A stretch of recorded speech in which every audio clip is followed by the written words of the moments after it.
BEd first year, विषय हिंदी। आज हम विस्तृत उत्तरीय में प्रश्न नंबर 4 बता रहे हैं।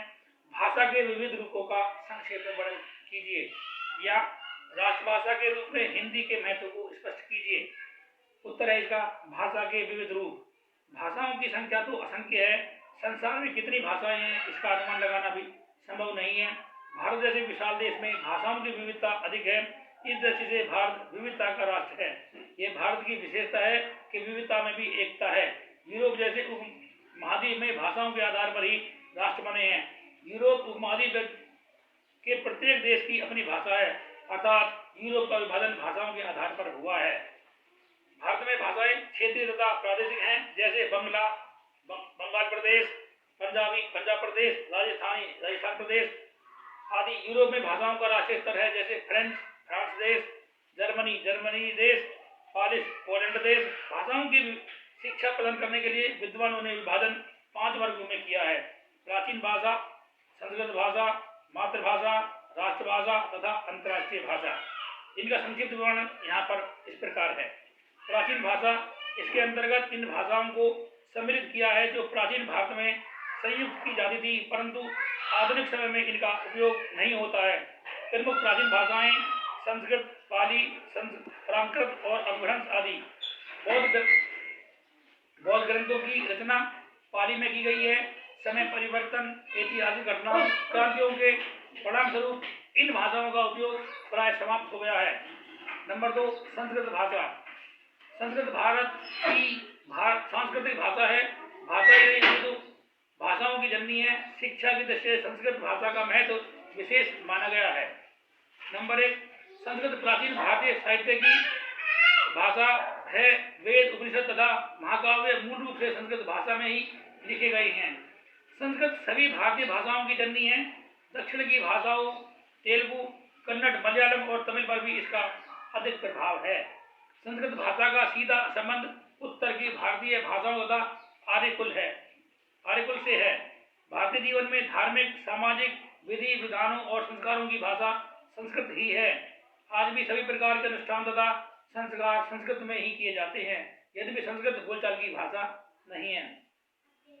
भाषा की सभ्यता और समृद्धिशीलता की दृष्टि से संस्कृत भाषा का अद्वितीय स्थान है। साहित्य, शब्द भंडार, व्याकरण और अभिव्यंजन की क्षमता की शक्ति अपार है। भारतीय भाषाओं के साहित्य और शब्द भंडार व व्याकरण संस्कृत भाषा की ही देन है। संस्कृत भाषा का ज्ञान अर्जित करने से अन्य भारतीय भाषाओं के अध्ययन तथा विश्लेषण सहायता मिलती है। भारतीय प्राचीन संस्कृति का शुद्ध ज्ञान संस्कृत भाषा के साहित्य से प्राप्त होता है। उत्तर तथा दक्षिण को मिलने वाली भाषा संस्कृत ही है। संस्कृत भाषा विविधता में एकता लाती है। प्राचीन भाषाओं पर भी संस्कृत का प्रभाव रहा है। भारत को एकता के सूत्र में बांधने का अपूर्व शक्ति संस्कृत भाषा एवं साहित्य में है। यूरोप में ग्रीक तथा लैटिन का जो स्थान है वह संस्कृत भाषा का भारत में है, जबकि इन भाषाओं में एकता की अपूर्व शक्ति नहीं है। मातृभाषा, माता पिता से सीखी हुई भाषा ही मातृभाषा है। बालक माता पिता से स्थानीय या क्षेत्रीय बोली ही सीखता है, इसका लिखने में प्रयोग नहीं होता है। लिखने की भाषा परिष्कृत होती है। इसकी परिष्कृत भाषा के माध्यम से सभी कार्य होते हैं तथा विद्यालयों में शिक्षण किया जाता है तथा साहित्य का सृजन भी होता है। इसे मातृभाषा कहा जाता है। किसी विशेष प्रदेश या क्षेत्र में प्रयोग में लाई जाने वाली भाषा को प्रादेशिक भाषा कहा जाता है।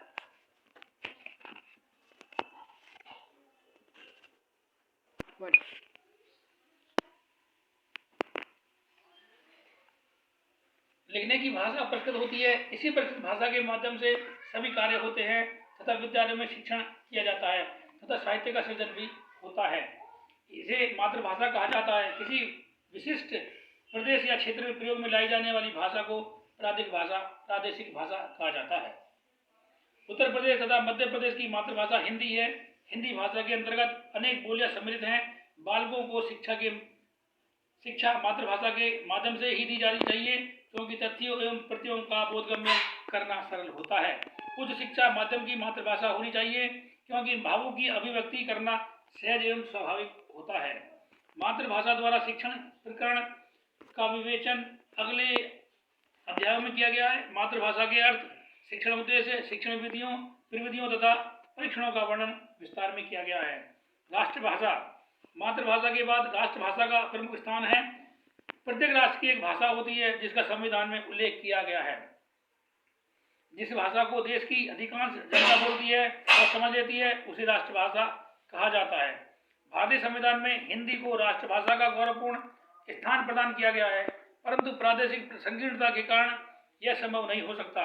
दुर्भाग्य यह है कि विदेशी भाषा अंग्रेजी को अपनाने में संकोच नहीं है, परंतु हिंदी को अपनाने में आपत्ति रही है, जबकि हिंदी में राष्ट्रभाषा के सभी गुण समाहित हैं। हिंदी एक ऐसी भाषा है जिसे अधिकांश भारत की जनता बोलती तथा विविध भारतीय के संगीतों का सभी प्रदेशों के निवासी आनंद लेते हैं। इसी प्रकार दूरदर्शन के सभी कार्यक्रम देखते तथा सुनते हैं।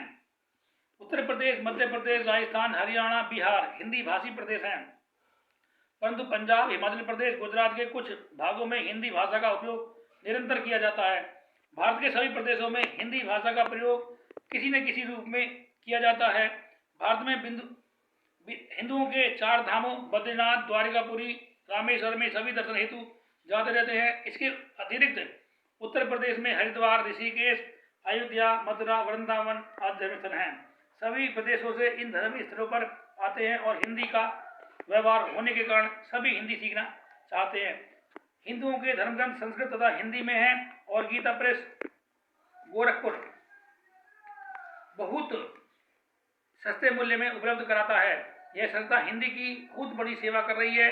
मूल ग्रंथ संस्कृत में होने के कारण संस्कृत सीखना आवश्यक है। संस्कृत सीखने का प्रथम सोपान हिंदी भाषा ही है। भाषा का सीखना सरल तथा स्वाभाविक है। राष्ट्रभाषा को राज्य भाषा भी कहते हैं। राष्ट्र निर्माण और भावात्मक एकता में राष्ट्रभाषा की अहम भूमिका होती है। यहाँ पर राष्ट्रभाषा के महत्व का उल्लेख किया गया है। देशवासियों में परस्पर संपर्क तथा विचारों का आदान प्रदान एक राष्ट्रभाषा के माध्यम से ही होता है। राष्ट्रभाषा नंबर 2, राष्ट्रभाषा देश के गौरव और सम्मान का भी प्रतीक होती है। इसका अभाव हीन भावना का परिचायक माना जाता है। राष्ट्रीय एकता और भावात्मक एकता का विकास एवं राष्ट्रभाषा की शिक्षा द्वारा संभव होता है। भारत जैसे विशाल देश में भाषाओं की विविधता का होना स्वाभाविक है। सभी भाषाओं का आदर, सम्मान तथा विकास किया जाना चाहिए, परंतु राष्ट्रभाषा अपने देश की भाषा होनी चाहिए। विदेशी भाषा को राष्ट्रीय स्थान देना एक दासता का प्रतीक है। राष्ट्रभाषा हमेशा स्वभाषा ही हो सकती है, क्योंकि उसी के साथ जनता का भावनात्मक लगाव होता है। राष्ट्रभाषा का स्वरूप लचीला होता है और इसे जनता के अनुरूप किसी भी रूप में ढाला जा सकता है। नंबर 5, अंतर्राष्ट्रीय भाषा या विश्व की भाषा। जिस भाषा के माध्यम से एक दूसरे देश से अपने विचारों का आदान प्रदान करने में सक्षम हो उसे अंतर्राष्ट्रीय भाषा कहते हैं।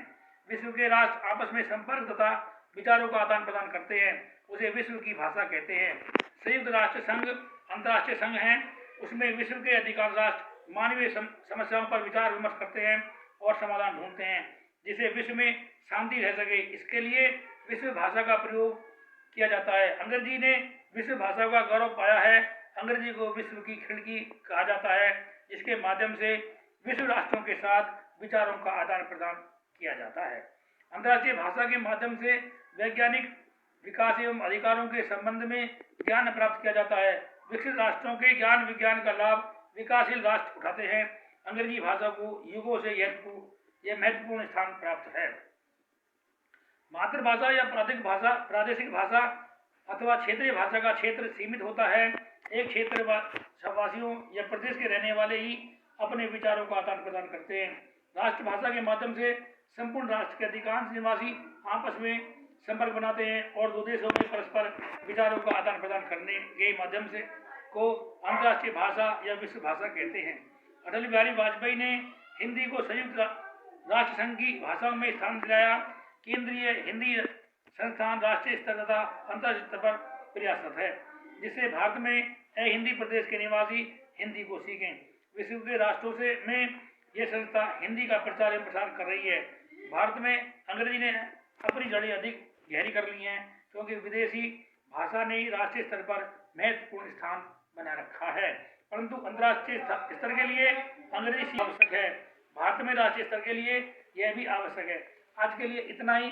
कल नए प्रश्न के साथ आपसे फिर मुलाकात होगी। तब तक के लिए धन्यवाद।